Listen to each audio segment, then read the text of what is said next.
They made fun of my uniform. They looked past the medals on my chest. Some even called me a disgrace. Nobody knew the full story until the president stood up, gave me a salute, and told them exactly who I was. Why did the president salute me? My hands trembled, clutching the phone that brought the news. A White House ceremony. For years, my family had dismissed my military career as worthless, laughing at my uniform, ignoring my medals, and labeling me the family disappointment. They had no idea about the classified mission that changed everything, and they were about to learn the truth from the most powerful man in the world. I grew up in a pristine colonial house in suburban Boston, where success was strictly measured by academic achievements and prestigious degrees. My father, Dr. William Mitchell, was the dean of economics at a renowned university, and my mother, Dr. Margaret Mitchell, had made her name as a research scientist in biochemistry. My older brother, Ethan, followed their footsteps perfectly, graduating top of his class before joining a blue-chip law firm. The Mitchell family had a reputation, and everyone played their part, everyone except me. From my earliest memories, I was expected to pursue medicine at an Ivy League university. My parents had it all mapped out: science camps every summer, tutors for perfect grades, introductions to their colleagues' children who were already on the right path. My bedroom walls weren't adorned with celebrity posters, but with human anatomy charts and periodic tables. But something else captured my imagination when I was 9, my grandfather, my dad's father. He had served as a combat medic in World War II. While my parents rarely spoke of his service, preferring to highlight his later career as a hospital administrator, I was fascinated by the few stories he shared when we were alone. I wasn't saving the world in some fancy lab, Riley, he'd tell me, his eyes distant with memories. I was saving it one soldier at a time, right there in the mud and blood. He showed me his medic badge once, explaining how he treated wounded men under fire in France. That badge meant more to me than all the academic trophies in our family's display cabinet. In high school, I was good, but not stellar academically. I maintained a solid B+ average while excelling in athletics, particularly track and swimming. My guidance counselor said I could aim for good schools, maybe not Harvard or Yale, but respectable institutions with strong pre-med programs.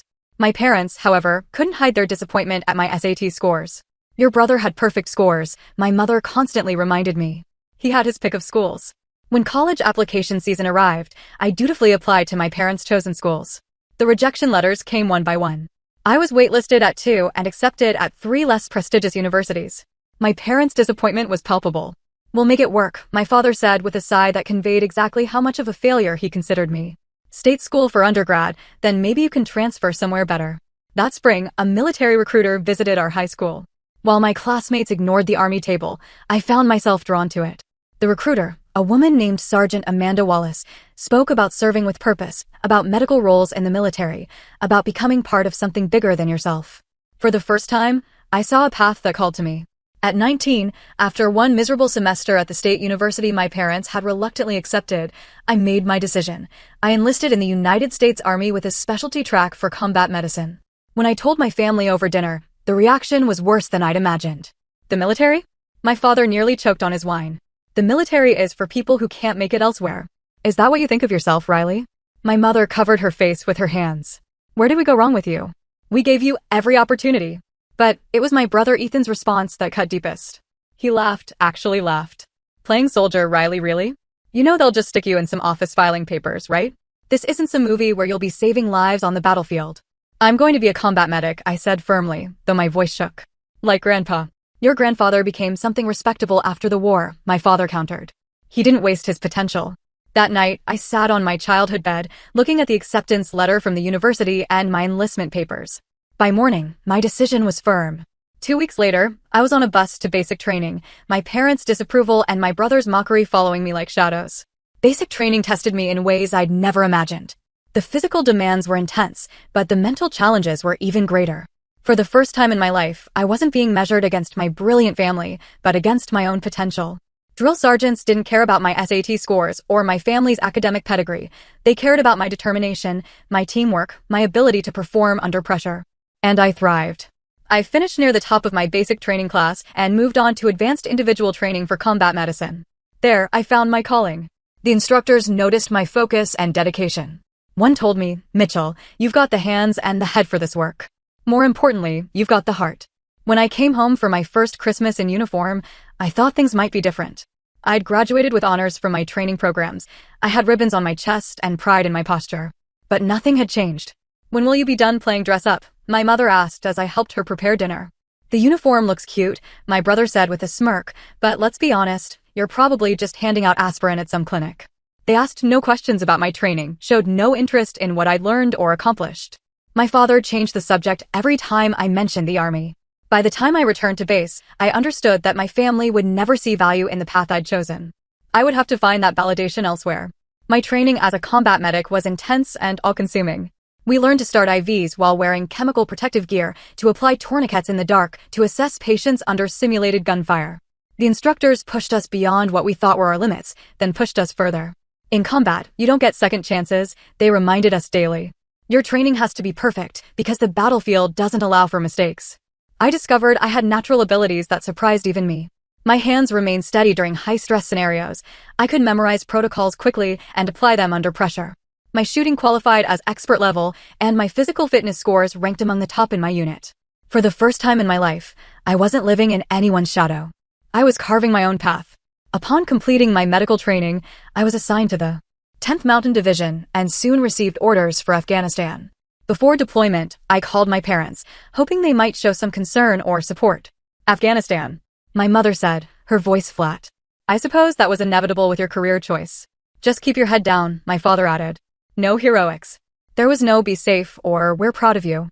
No care packages followed me overseas. No supportive letters arrived while my fellow soldiers received mail from home. But in Afghanistan, I found a different kind of family. My squad became the support system I never had. We shared our fears during long nights on guard duty, celebrated birthdays with makeshift cakes from MRE ingredients, and protected each other during missions outside the wire. Sergeant Lisa Jackson, our squad leader, became the mentor I'd always craved, tough but fair, demanding excellence while acknowledging achievement. 3 months into my deployment, our convoy hit an improvised explosive device. The blast flipped the lead vehicle, seriously wounding 2 soldiers inside. Without hesitation, I ran to the smoking wreckage, my medical bag clenched against my chest. Enemy fire crackled around us as I dragged Staff Sergeant Ryan Cooper from the vehicle and began treatment. His femoral artery was severed, blood pulsing onto the dusty road. Stay with me, Cooper, I urged as I applied a combat tourniquet and started in 4 under fire. The medevac helicopter arrived 14 minutes later, 14 minutes, during which I kept him alive through manual pressure, fluids, and sheer determination. Captain Michael Williams witnessed my actions that day. Mitchell, you have ice in your veins, he told me afterward. Cooper would be dead if not for you. Word of the incident traveled up the chain of command. I received an Army Commendation Medal with a V device for valor. When I called home to share the news, my mother responded, "That's nice, dear. Did you hear Ethan made junior partner at his firm?" As months passed, I grew into my role. I treated everything from battle wounds to common illnesses, earning respect from infantry soldiers who typically viewed support personnel with skepticism. I was promoted to sergeant ahead of schedule based on my performance. My commanding officer noted in my evaluation that I displayed exceptional medical skills under combat conditions and leadership beyond her years. During my 18-month deployment, I saved 11 lives in direct combat situations.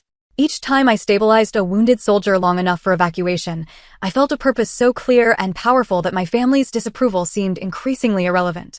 When my brother Ethan graduated from law school during my deployment, my parents threw an elaborate party. They flew me home on leave for the occasion, seemingly more to maintain appearances than from any desire to see me. The contrast between my daily reality and their privileged bubble struck me immediately. At the party, I stood awkwardly in a corner as relatives and family friends fawned over Ethan. My dress uniform drew curious glances, but few questions. When my uncle finally asked about my service, my father quickly interrupted. "Riley's doing fine with her Army experience," he said dismissively. "But today is about Ethan's achievement. Did you know he graduated 3rd in his class?" Later that evening, my mother noticed the ribbons on my uniform. "What are those colorful things for?" she asked, as if they were costume jewelry rather than symbols of service and sacrifice. "This one is for combat medical service," I explained. "This is my commendation medal with valor device." "Fascinating," she interrupted, clearly uninterested.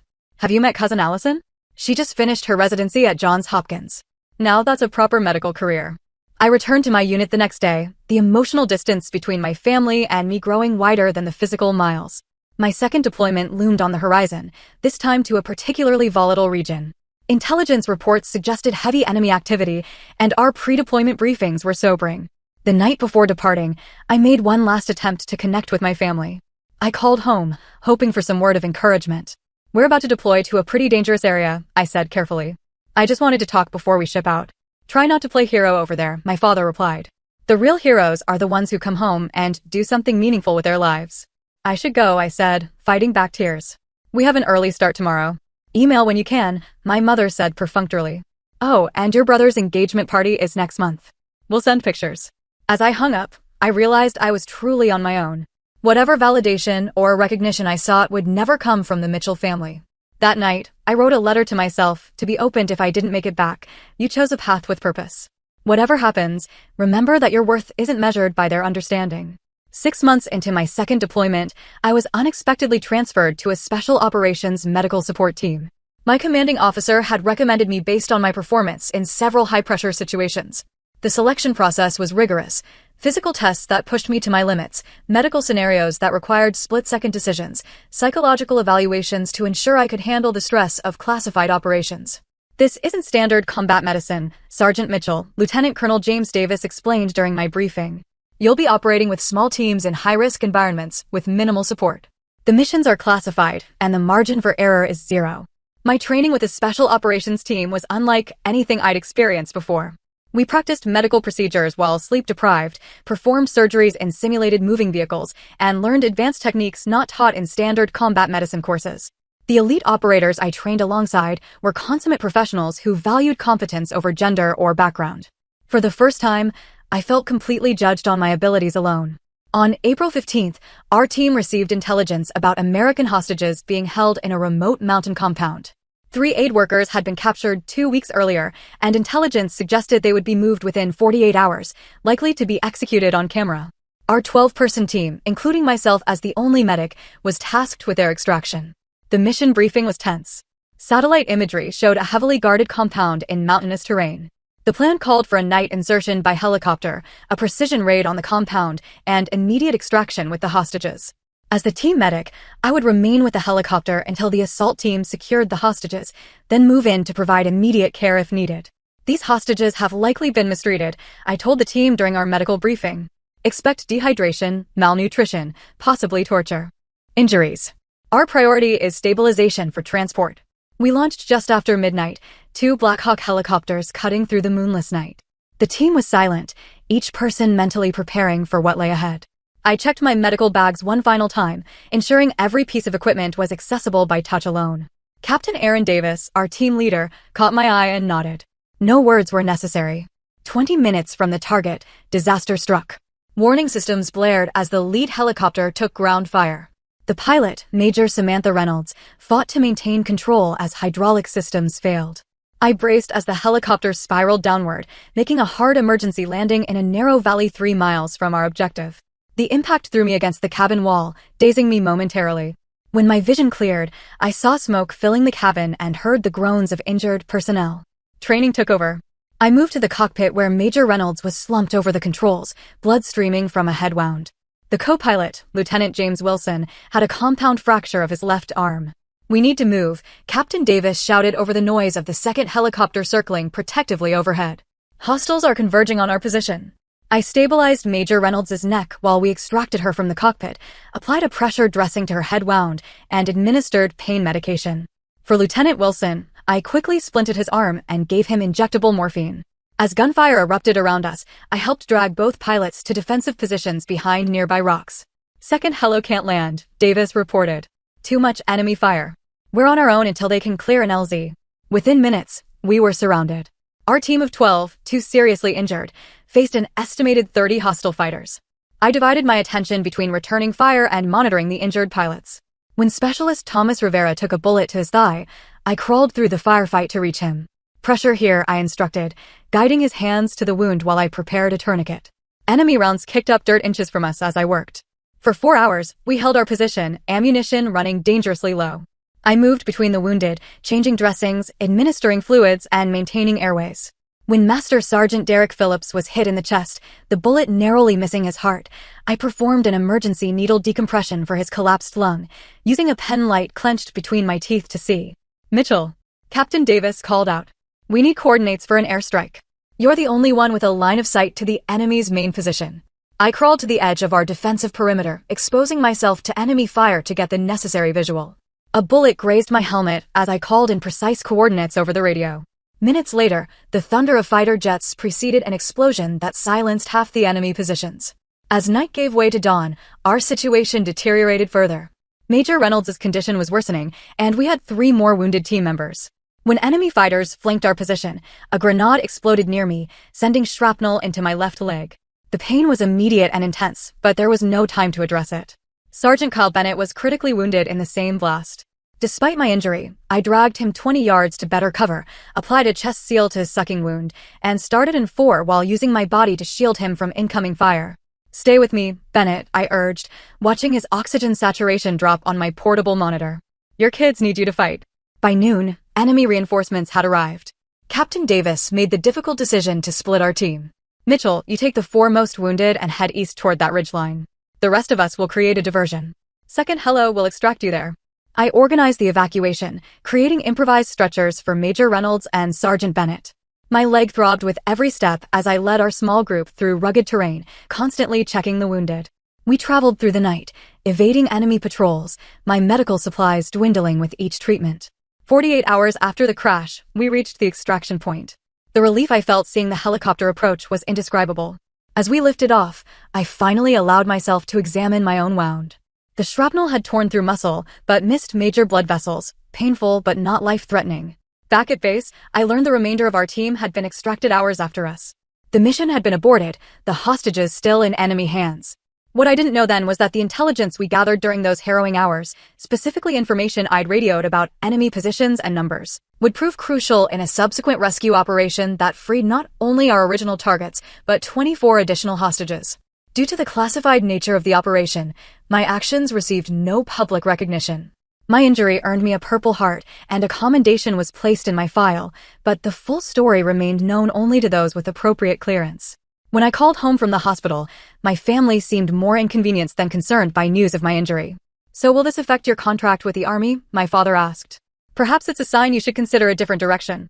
"It's just a leg wound," I replied, too tired to feel the hurt anymore. "I'll be back with my unit in a few weeks." The physical wound healed, leaving a jagged scar down my left thigh. The emotional scars, the nightmares, the hypervigilance, the guilt over Sergeant Bennett, who didn't survive despite my efforts, were slower to fade.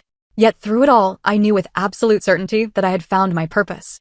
In those desperate hours, I had saved 15 lives through direct medical intervention. What I couldn't know is how many more would be saved because of what we'd accomplished. After 3 months of physical rehabilitation for my leg injury, I was granted 30 days of medical leave. The doctors had done their part, repairing the muscle damage and ensuring I regained full mobility. What they couldn't repair were the invisible wounds, the way I startled at sudden noises, the nightmares that left me gasping for breath, the moments when my mind transported me back to that valley of death. The mission remained classified. I could tell no one about those 48 hours, not even the therapist who tried to help me process the trauma. "I can't discuss the details," I repeated in session after session. "I just need to learn to live with what happened." I approached my family visit with a mixture of hope and dread. Despite everything, some childish part of me still craved their understanding, their recognition that my path had value. I'd received a Purple Heart and a confidential letter of commendation from a general.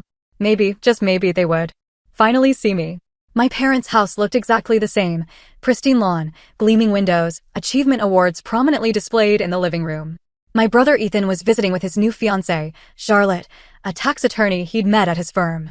My mother had organized a dinner to celebrate their engagement, apparently forgetting I was arriving the same day. "Oh, Riley," she said when I appeared at the door, my uniform pressed perfectly, my Purple Heart prominent among my ribbons. "We weren't expecting you until tomorrow. We're having a little celebration for Ethan and Charlotte." "You told me to come today," I reminded her, already feeling like an intruder. "But it's fine. I'm happy to meet Charlotte." The dinner was excruciating. My parents and brother dominated the conversation with stories about Ethan's successes, the prestigious cases he was handling, and their elaborate wedding plans. Charlotte occasionally tried to include me, asking polite questions about my service, but my father intercepted each attempt. "Riley's just doing a stint in the military," he explained dismissively. "Nothing as interesting as your corporate law work." When Charlotte noticed my Purple Heart and asked about it, my mother actually rolled her eyes.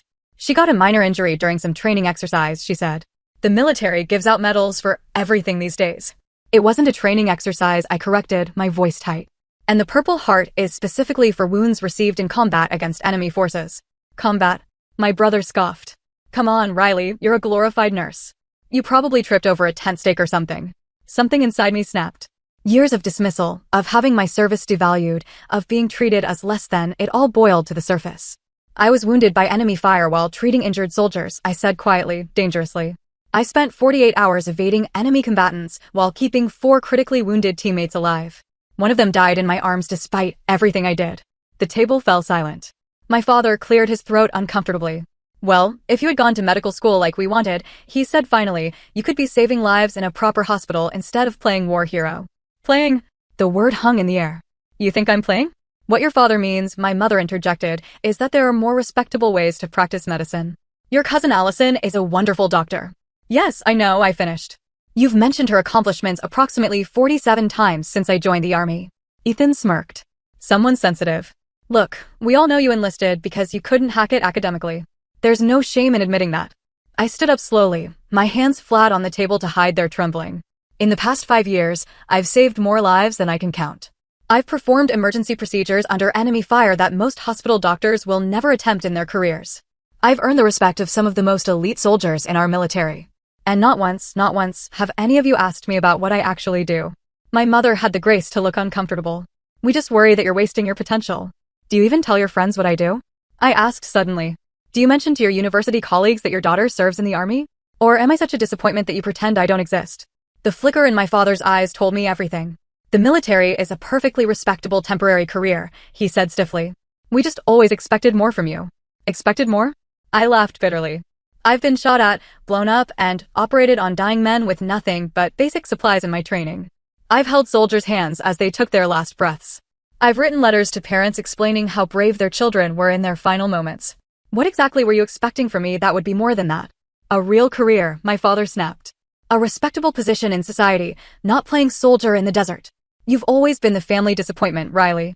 The military was just your way of running from that fact. The words hit like physical blows. Family disappointment. Even though I'd heard the sentiment before, having it stated so explicitly tore something open inside me. I walked out without another word, ignoring my mother's half-hearted call to come back. In my rental car, parked in their perfect driveway beside their luxury vehicles, I finally allowed myself to break down. The tears came in racking sobs that shook my entire body. All the stress, trauma, and rejection poured out at once. My phone rang, not my family, but Staff Sergeant Monica Torres, my closest friend from my unit. Hey, Mitchell, just checking in on your leave. How's the leg? How's the family reunion going? I couldn't speak, could only manage choked sobs. I'm on my way, she said immediately. Text me the address. Don't move. 2 hours later, Torres arrived at the hotel where I'd checked in after fleeing my parents' house.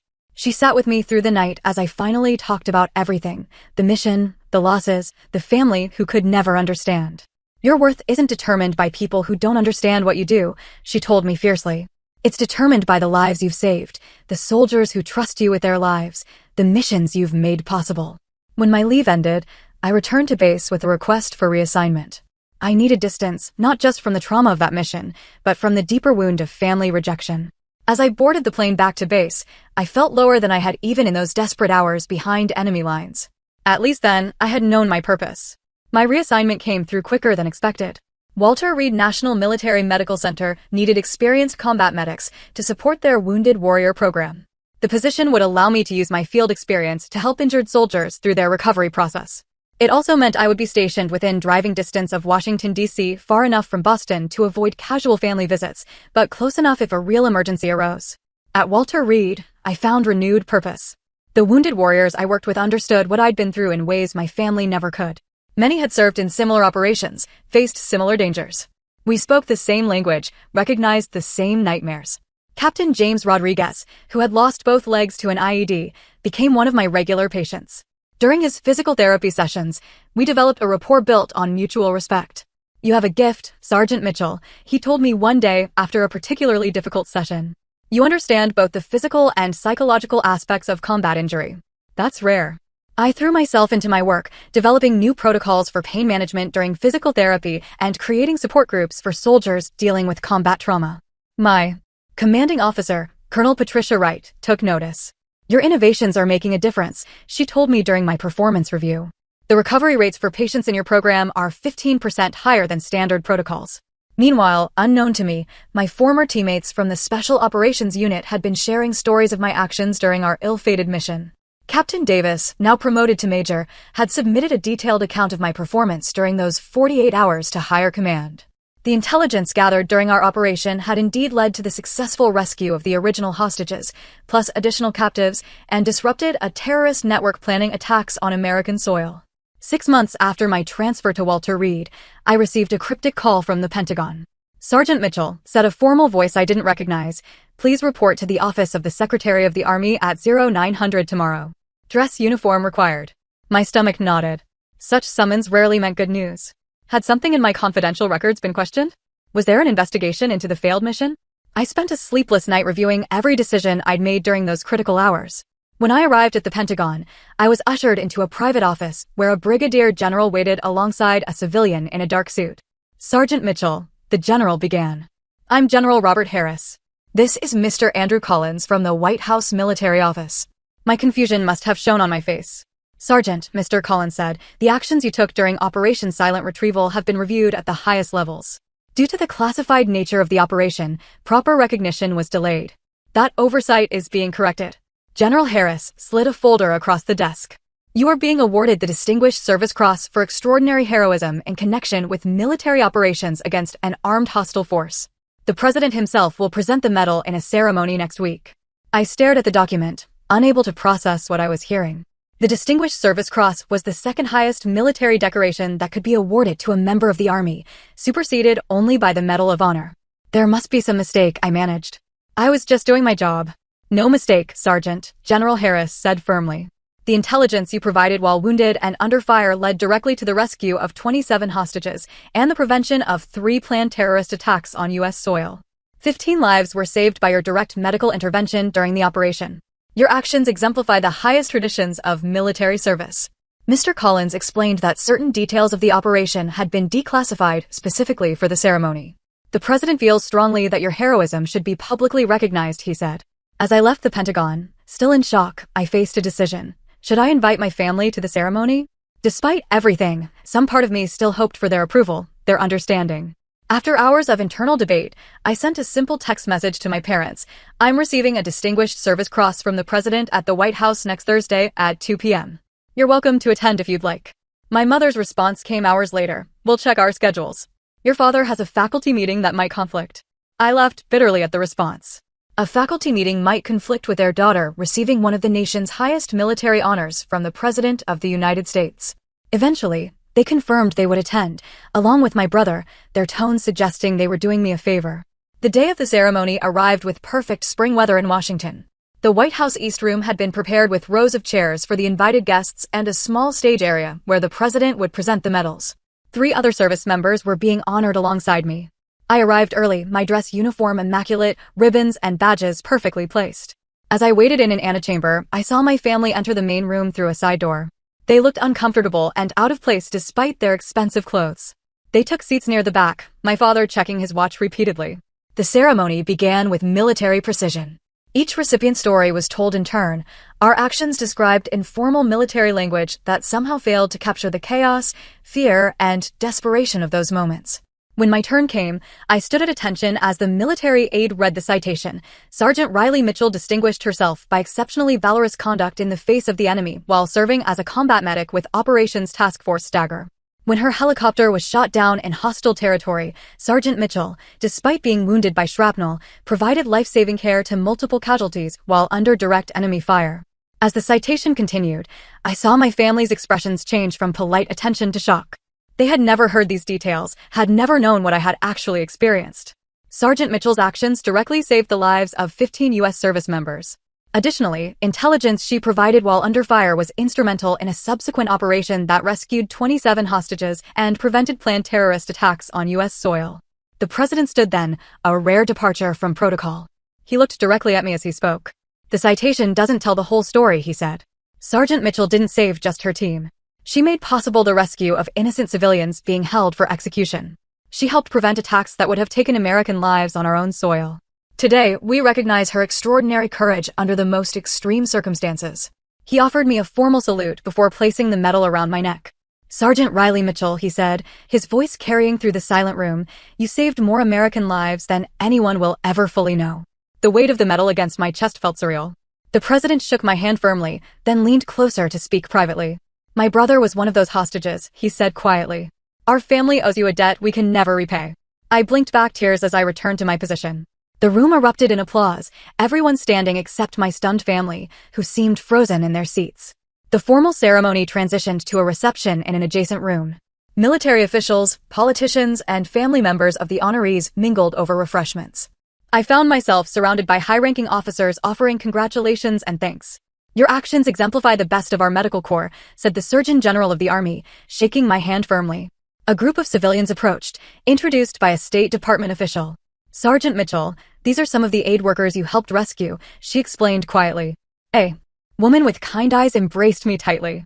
They told us what you did, she whispered. How you provided the intelligence that made our rescue possible. I have a 5-year-old daughter who still has her mother because of you. Camera flashes popped around us as media documented the moment. The public affairs officer had warned me the ceremony would receive press coverage, though certain operational details would remain redacted from public accounts. Through the crowd, I spotted my family standing awkwardly near the wall, looking unsure of themselves. For the first time in my memory, my father's usual confident posture was diminished, my mother's social smile replaced by an expression of confusion. My brother Ethan stared at me as if seeing me for the first time. They approached hesitantly, clearly intimidated by the military and government officials surrounding me. Riley, my father began, his voice lacking its usual authoritative tone. That was quite a ceremony. Thank you for coming, I replied formally, maintaining the emotional distance that now felt necessary for self-preservation.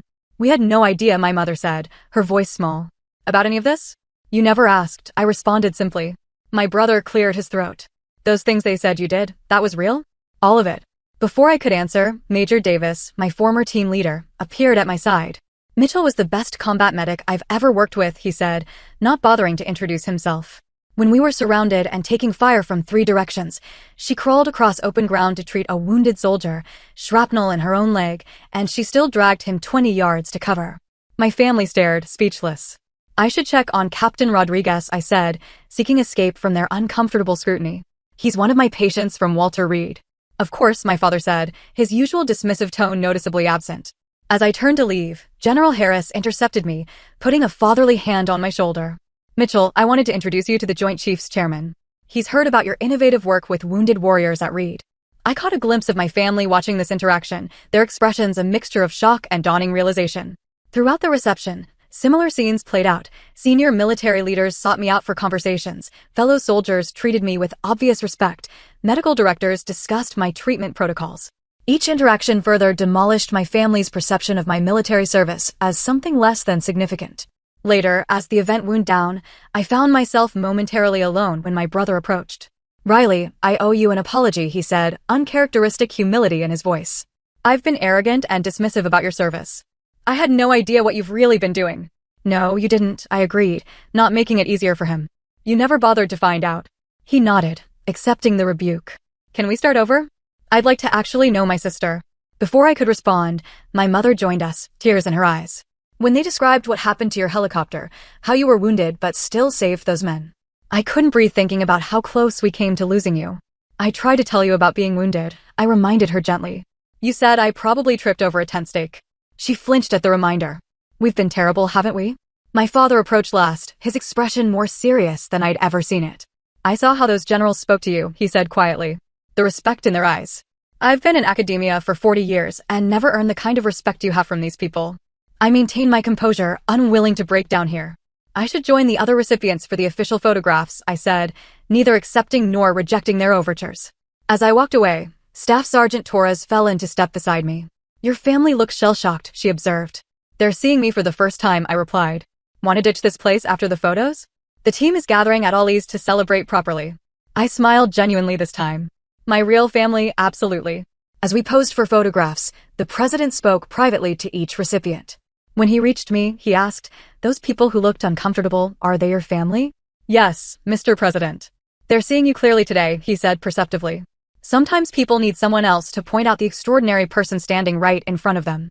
After the reception, I changed into civilian clothes and joined my fellow soldiers at a local bar where the celebration continued without cameras or formality.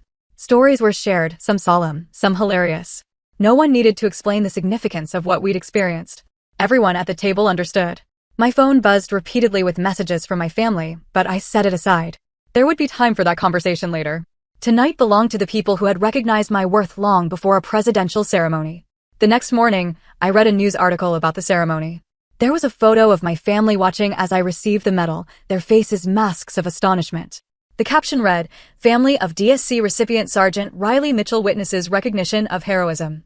They were spectators to my story, no longer its authors. 6 months after the White House ceremony, I settled into my new role as an instructor at the Army Medical Department Center, training the next generation of combat medics. My experiences, both the classified operation and my innovative work at Walter Reed, had led to this position where I could shape the future of military medicine. The Distinguished Service Cross had changed many things in my professional life: accelerated promotions, new responsibilities, invitations to speak at medical conferences. But the most profound changes had occurred in my personal life, particularly with my family. 3 weeks after the ceremony, my father had appeared unannounced at my apartment in San Antonio, standing awkwardly at my door in casual clothes, something I'd rarely seen him wear. He asked if I would show him around the base where I worked. "I'd like to understand what you do," he said simply, "if you're willing to show me."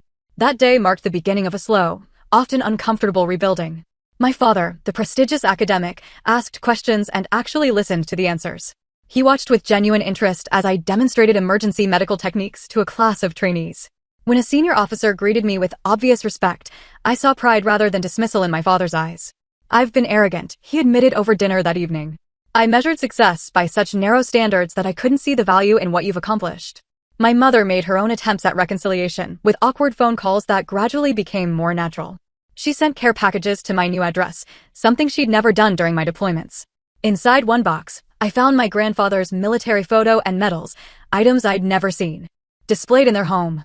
"Your grandfather would have been so proud," her note read. I should have made that connection sooner. My brother Ethan made perhaps the most surprising change. He began volunteering with the Veterans Legal Aid Program, offering pro bono services to help former service members navigate benefits and disability claims. During one of our now regular phone calls, he explained, "I wanted to understand your world better. These veterans have opened my eyes to what service really means." 3 months after the ceremony, I agreed to attend a family therapy session during a visit home. In that sterile office, with a compassionate but firm therapist, my parents finally articulated what had driven their dismissal of my military service. "I was terrified from the moment you enlisted," my mother confessed, tears streaming down her face. "Every news report about casualties in Afghanistan felt like a knife in my heart. It was easier to pretend your job wasn't dangerous than to face that fear every day." My father, always more stoic, struggled to express his emotions. When my father came back from World War II, he was changed, he finally said. The things he saw as a medic haunted him. "I grew up watching that pain. When you chose the same path, all I could think was that I'd failed to protect you from that suffering." "You couldn't have protected me," I said gently. "But you could have supported me." The therapist helped us navigate years of miscommunication and hurt, establishing healthier patterns for moving forward. We would never have the easy closeness some families enjoyed, but we were learning to respect our differences and find common ground. During a Thanksgiving visit home, my first holiday there in years, I discovered something that shifted my understanding of my father. While helping him search for a book in his study, I found a worn magazine in his desk drawer. It was a military recruitment brochure from the 1970s, with notes in my father's handwriting. "Did you consider enlisting?" I asked, showing him the brochure. His expression softened with memory. "I was all set to join the medical corps after college. Had my physical, signed the paperwork." "What happened?" "Your grandfather talked me out of it," he said. "He'd seen enough Mitchell men come home damaged by war. He wanted different for me." He looked at me with new understanding. "I think I was hard on you partly because you had the courage to follow a path I abandoned." That Thanksgiving dinner was different from any other in my memory. My family had invited both my military friends and their academic colleagues. The table represented two worlds that had once seemed incompatible to me. My mother had displayed my medals in the living room alongside Ethan's law degree and my father's academic awards. When a family friend asked about the Distinguished Service Cross, it was my father who explained its significance with unmistakable pride. "Only 16 have been awarded during the global war on terror," he said. "Riley's actions saved dozens of American lives." After dinner, my mother showed me something she'd done in private. She had created a shadow box containing the news articles about the ceremony, photographs of me in uniform, and a map marking the locations of my deployments. "I should have celebrated your service all along," she said quietly. "I'm trying to make up for lost time." These gestures of recognition felt validating, but I had come to understand something more profound during our months of reconciliation. My worth had never actually depended on their validation. The president's words hadn't made me valuable, they had merely illuminated the value that was already there. One evening at the training center, a young recruit approached me after class. "Sergeant Mitchell, I joined because of the news stories about you," she said earnestly. I wanted to make that kind of difference. "The medals don't make the medic," I told her.